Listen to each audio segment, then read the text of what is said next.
to welcome Professor Kylie Mason to our conference, our first ever conference here in Australia.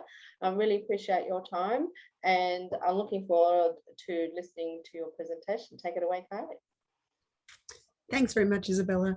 So as introduced, I'd like to thank you very much for the offer to talk here at the ASCA meeting. It's been quite lovely listening to all of the talks and seeing the community, not just in Australia, but overseas, come together for the support of sickle cell disease, something I'm very passionate about.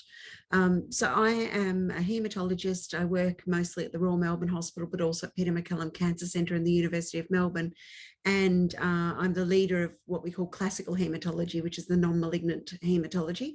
But my main focus is in sickle cell disease and thalassemia as well. And we have a very large emergency department at the Royal Melbourne Hospital. It's also a trauma centre. It's the main emergency department for the northwest of Melbourne. And I just wanted to run through today really from focusing on a patient perspective about what to expect in the emergency department when you come in for adults with sickle cell disease, and touching on the fact that Anthea Greenway gave an excellent talk yesterday for kids coming to the emergency department. So these are the areas I'll really touch on. So why go to ED? And for most adults have probably already established a pattern of when they go to ED from when they were kids. How does ED actually work and how do you navigate that system?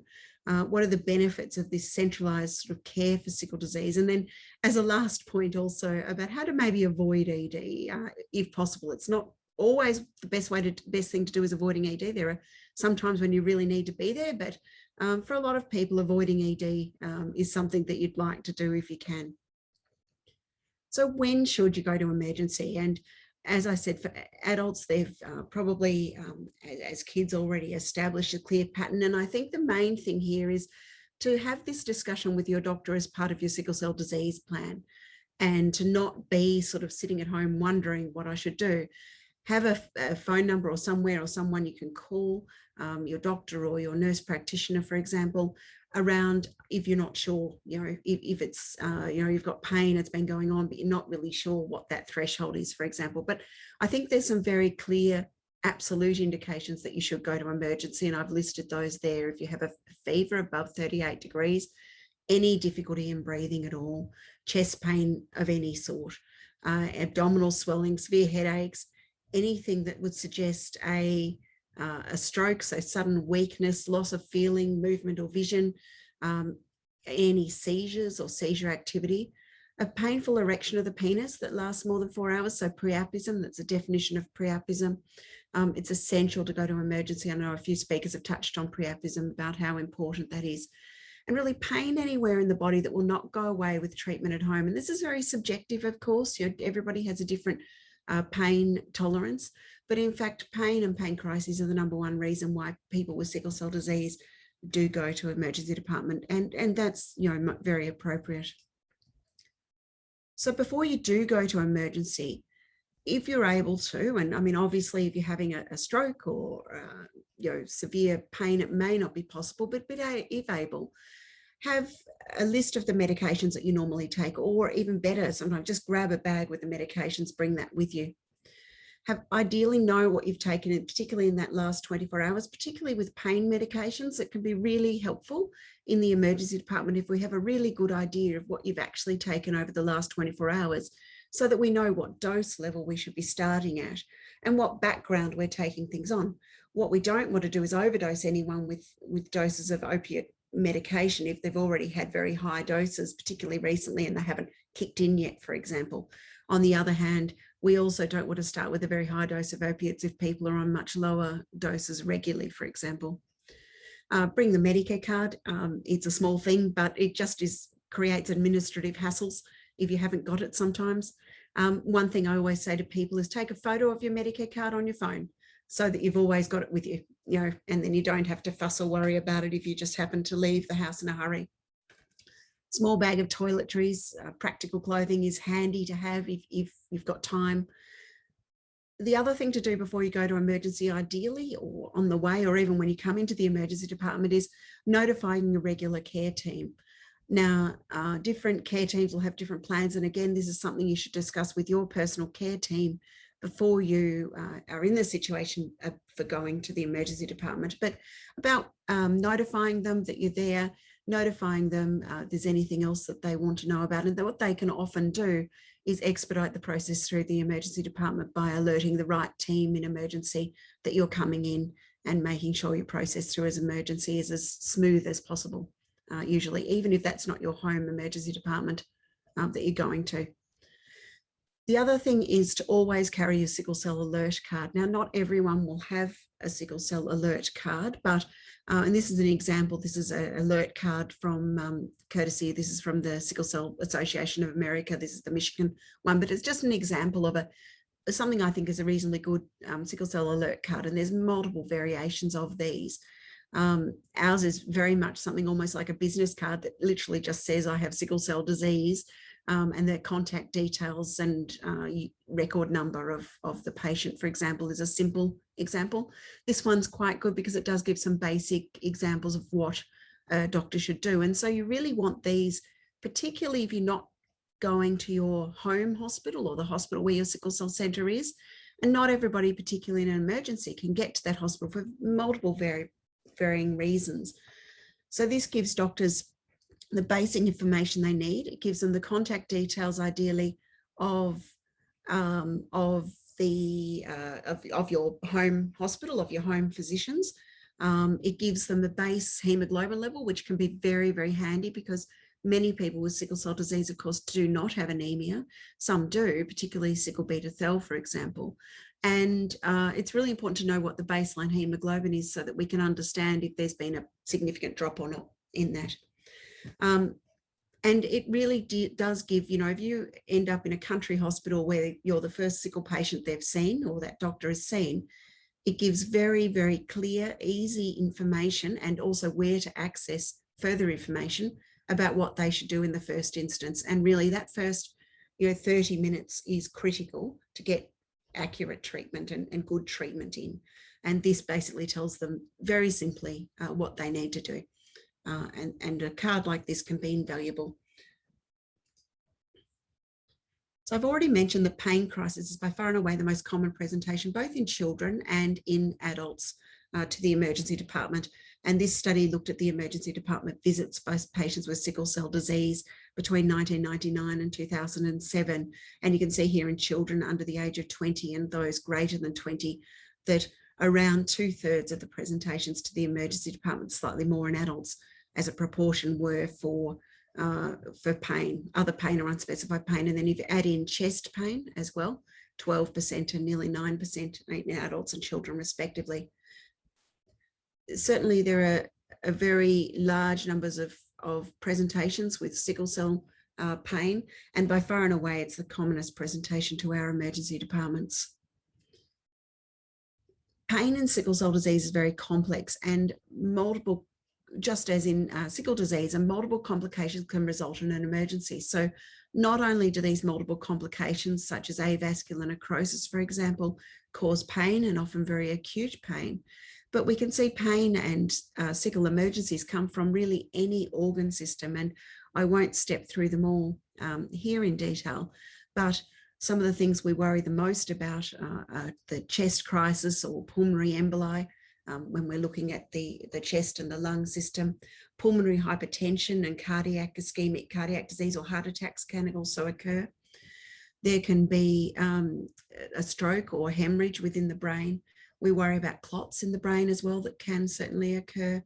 There can be clots or a stroke affecting eyesight, and also then issues with pain in some of the nerves around the body as well. We can see certainly the severe anemia, or what we call splenic sequestration, more commonly seen in the pediatric or children than in adults, but can result in a bloated abdomen or a very sore pain around the spleen. But also the spleen can certainly have infarctions in them. So that's where the blood supply isn't supplied to the spleen, and you have death of some of the splenic tissue, and that can be exceedingly painful and often very sudden as well. We can see, as mentioned, the avascular necrosis, so the very, very sore bone areas, particularly around joints, are very common. Kidney issues, kidney problems, particularly blood in the urine, or death of kidney tissue, and priapism, as we've mentioned before, which is an absolute emergency. The other common problem is gallstones occur very commonly, and also trouble with the gut. So mesenteric vaso-occlusion refers to when there's poor blood supply to the gut. But some of the things that we forget to mention in these talks are the fact that sickle cell patients are not immune to get regular problems. So there's no reason that a sickle cell patient can't come in with appendicitis or with, you know, a broken arm or any other, you know, normal emergency, an emergency that's outside of specific sickle cell disease. And it's really important in those situations also that you take notice of the sickle cell disease and treat it with respect at the same time. The other common presentation we worry about that I haven't mentioned here because it can happen anywhere is infection.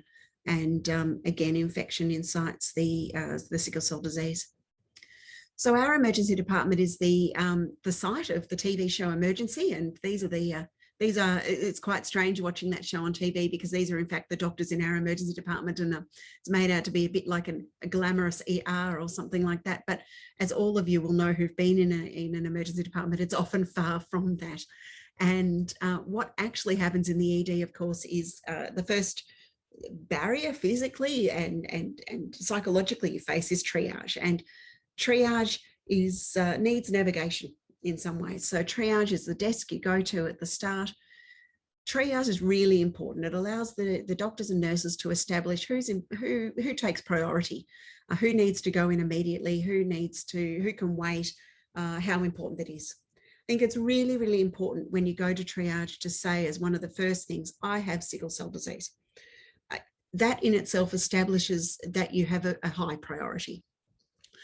Try not to ask directly for pain relief. So coming in and saying, I have sickle cell disease and I have a pain crisis that I can't manage at home is great. Really simple, really easy, explains exactly what we need to know. Some people come to the door and say, I need morphine. And the difficulty with that is, and I have no doubt people do need morphine and it is a very valid request, but that does come across often as drug-seeking behaviour. And one of the biggest issues in the emergency department, and particularly at triage, is differentiating drug-seeking behaviour from real pain and from a real problem. And I think, unfortunately, it's very, very hard when you're in pain and you've got, a stressful situation.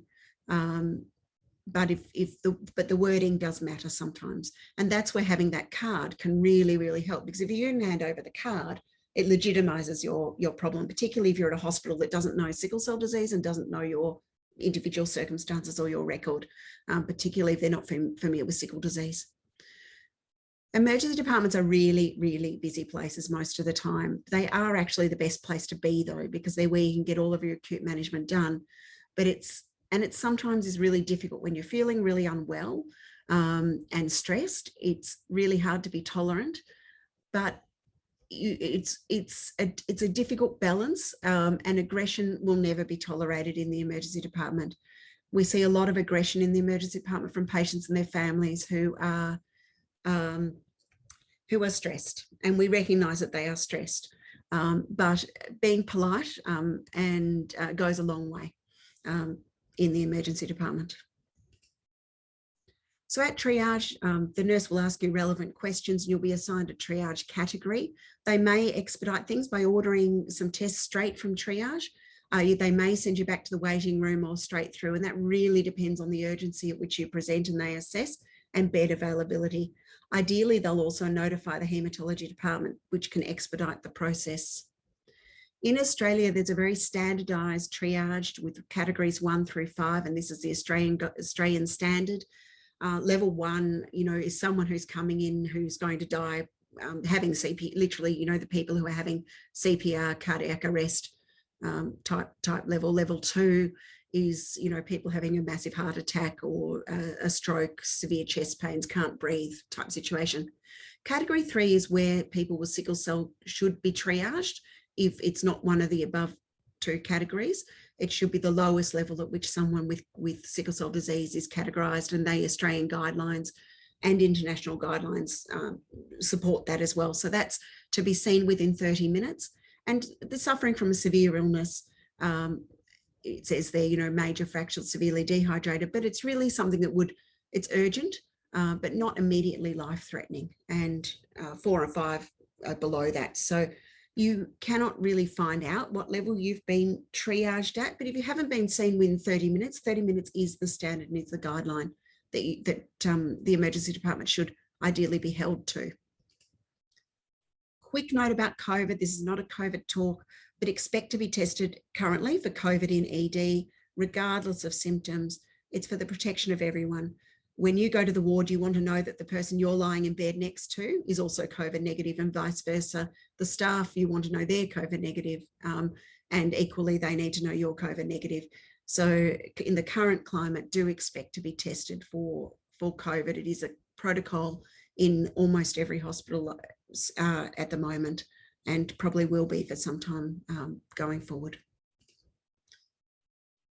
Prompt management of pain is a priority. I'm going to focus a fair bit on pain because it is the commonest presentation to emergency department, but the NIH guidelines and others, including in Australia, highlight the importance of early pain management. It's a little tricky to see on the small print here, but high priority within 30 minutes of triage is when pain management, you know, should be instituted.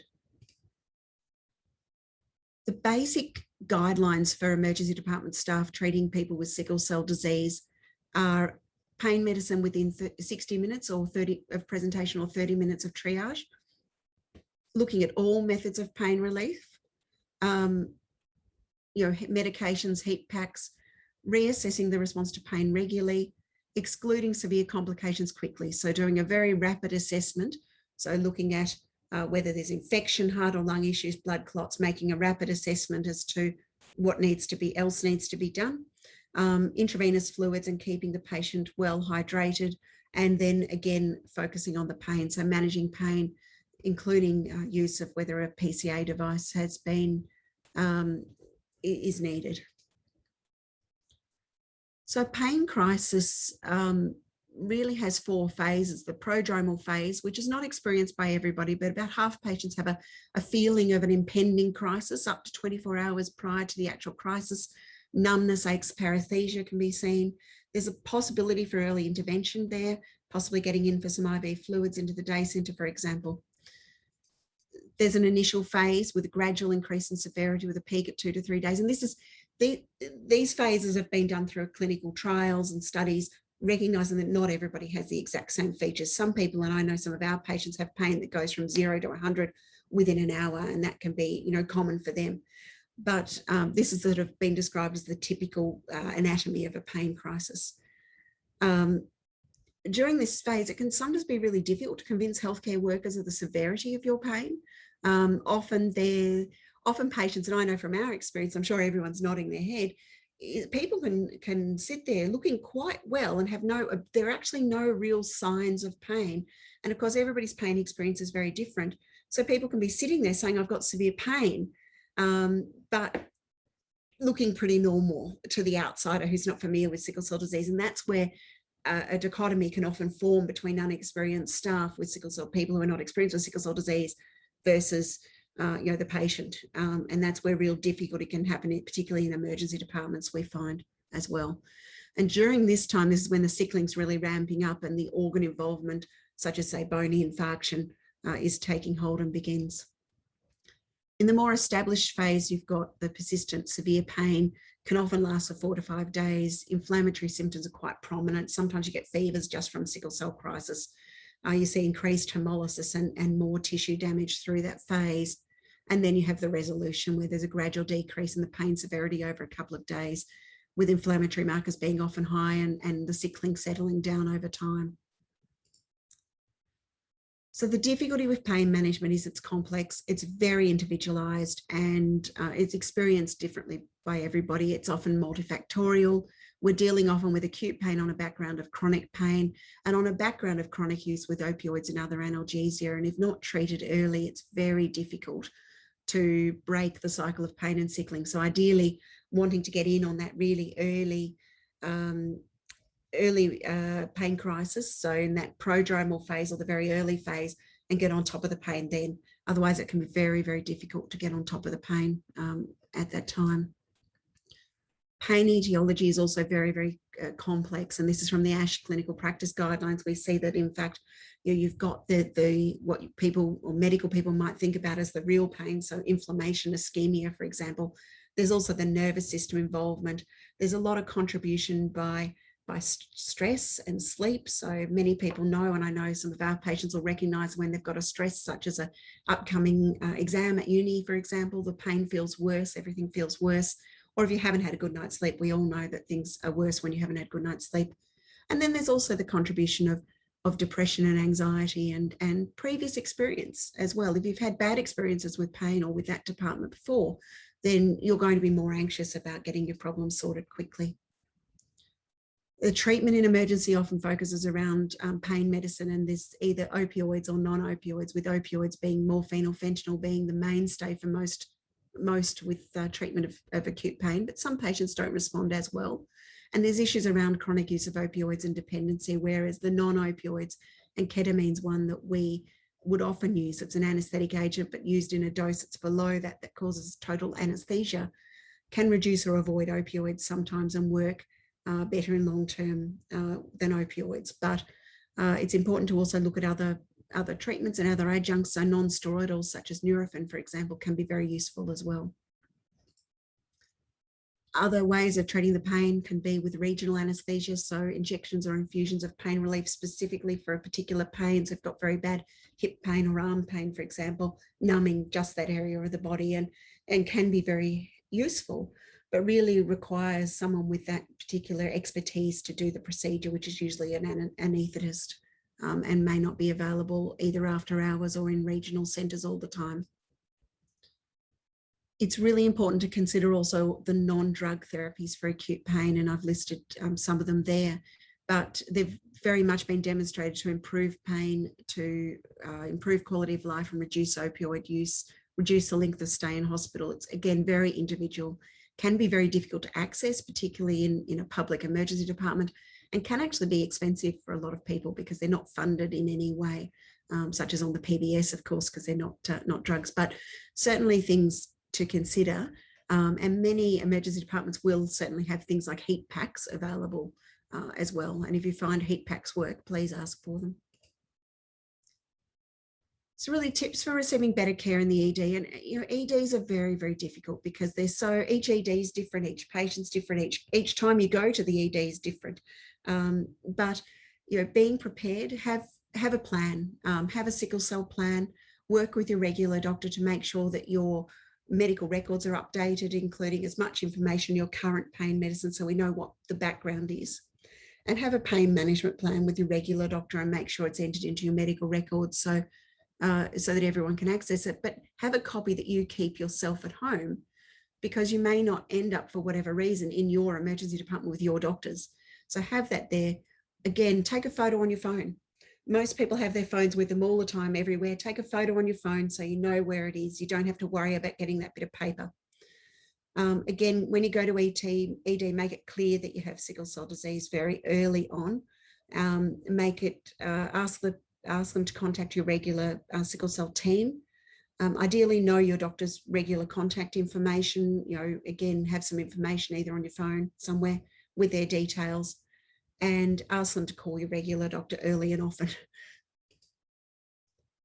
Can you avoid going to emergency? Look, sometimes you can. And we work very hard with some of all of our patients, but some in particular that we know this works very well with, that if you have a trigger, if you have that prodromal phase that or if you're thinking, oh, I've got exams coming up. I know I always get my sickle crisis when I'm stressed with my exams, or my period's coming and I get pain with my period, for example.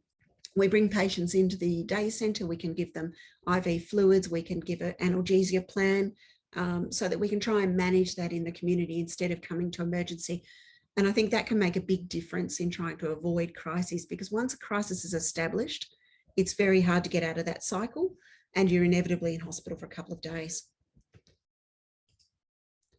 And this is where the centralised sickle cell care centre can really help, but recognising it's not accessible for everybody and is really, particularly in Australia, only available in the large major centres. Having said that, we do telehealth to a large number of patients from all parts of Victoria and into New South Wales as well, from where we are in Melbourne, and I'm sure the other centres offer that as well. So there's no reason you cannot access a central sickle cell care centre for your regular care, no matter where you are in Australia. And I just wanted to finish a final slide emphasising this is really a team approach.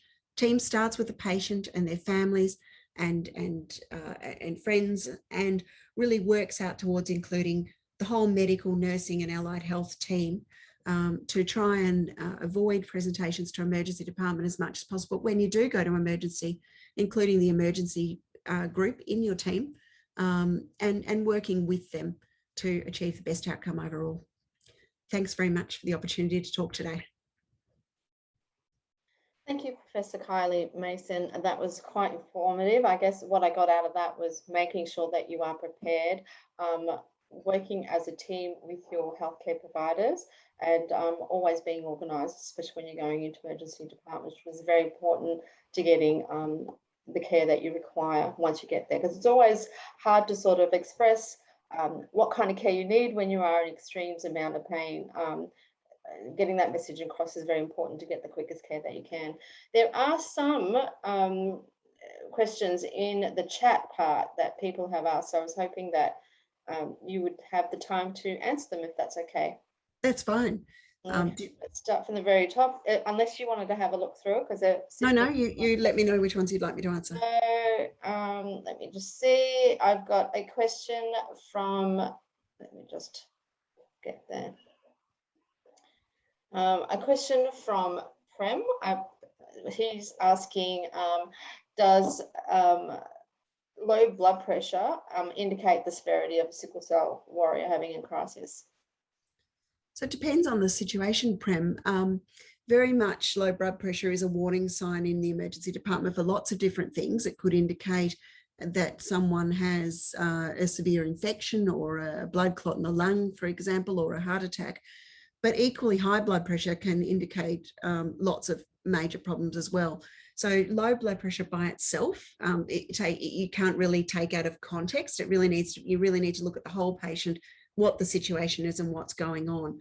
Severe pain usually will give you a high heart rate and a high blood pressure, but in sickle cell disease, it often doesn't, interestingly. This is where I was talking about almost like the silent pain, in that there's no actual measure. That often people who are not sickle cell patients have severe pain. Their heart rate goes up very fast, but in sickle cell patients, it often does not. Same with the blood pressure. So in fact, blood pressure is always something that we will measure, definitely, but it's certainly not something we can take in isolation. Thank you for that. I hope that's answered Prem's question. He also asks about the card, the sickle cell card that you're talking about, which is actually a really good idea. Can this card be accessed for Australian patients? And does every hospital have their own template? I know, coming from Queensland, I have not seen a sickle cell card within our community. Oh, okay. Yeah. Okay. So we do, and as well as the Gold Coast Hospital, I have not seen that. Yeah, so it's certainly something to bring up with your doctors. We do, and it is a recommended thing, and it's super handy because it gives you that information. And I think the development of a national card would be something I'd like to see ASCA take up potentially, with consultations with the doctors. I know I can see Agnes there on the call. I think it would be great to have a standardized card, and I picked that one, the card that I showed, because I actually think personally that's great, because I think have to think, what's the role of the card? For me, the role of the card is not when you go to your regular emergency department. It's when you go to, you're on holidays in Outback Bundaberg or somewhere, and you go in and you're the first sickle cell patient that doctor has ever seen, and they go, oh my gosh, what do I do? Exactly. So that's the role for me. That's the role of the card. Going to your regular hospital, it doesn't have as big a deal because they can look you up on the system. They're usually very familiar, like our emergency department's very, very familiar with sickle disease. They know, they've got a protocol, they know what to do. But yes, a national card there's not one in Australia, but certainly our hospital and a lot of hospitals do have their own cards. I'm mindful of the time and the actual session that we're about to head into.